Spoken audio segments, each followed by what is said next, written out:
Gusto na rin isama ng Department of Public Works and Highways ang kontratistang si Curly Discaya sa mga kakasuhan at ikukulong kaugnay sa Manay Ghost Flood Control Project sa Davao Occidental. Naglabasan ba ng precautionary hold departure order ang Manila Regional Trial Court laban kay Senador Jingo Estrada at apat na dating opisyal ng DPWH na inireklamo ng plunder. Ibig sabihin, bawal muna silang lumabas ng bansa. May unang balita si Joseph Morong.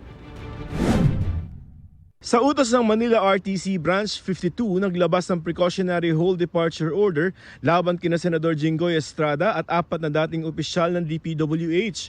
Sina dating Secretary Manuel Bonoan, dating Undersecretary Roberto Bernardo, dating DPWH NCR Regional Director Gerard Opulencia at dating DPWH Bulacan District Engineer Henry Alcantara. Para yan sa reklamong plunder, paglabag sa Anti-Graft and Corrupt Practices Act at direct bribery and receiving gifts by public officers na nasa preliminary investigation stage sa DOJ. Sa dokumento mula sa korte, may probable cause nila para maniwalang posibleng umalis sa bansa ang mga respondent para hindi maaresto at hindi mausig. Note that this does not mean that the pending cases for plunder before the DOJ have already been resolved. Kaya po siya precautionary hold departure order.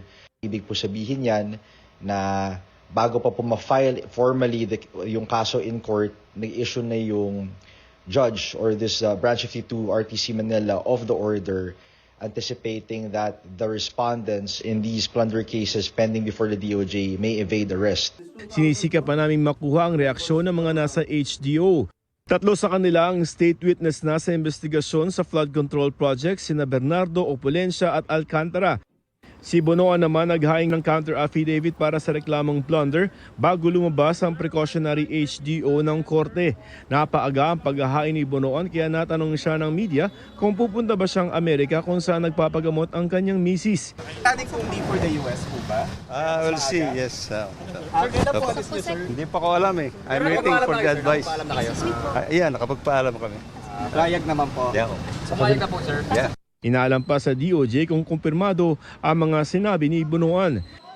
Kaugnay naman ang 96.5 million peso Ghost Flood Control Project sa Davao Occidental, gusto ng DPWH na isama na rin sa kasuhan at makulong ang kontrakto na si Curly Discaya.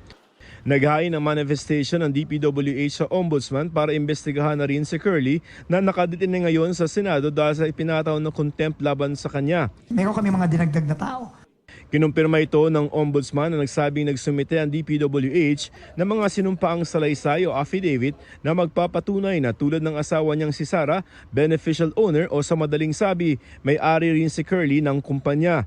Nauna nang nakulong para sa kaparehong kaso si Sara Discaya at siyam na iba pa. Buti na lang po, merong mga taong magsasabi na from the inside the company na itong mga tao na ito ay talagang ang beneficial owner at yung nagpapatakbo ng mga kumpanya na ito.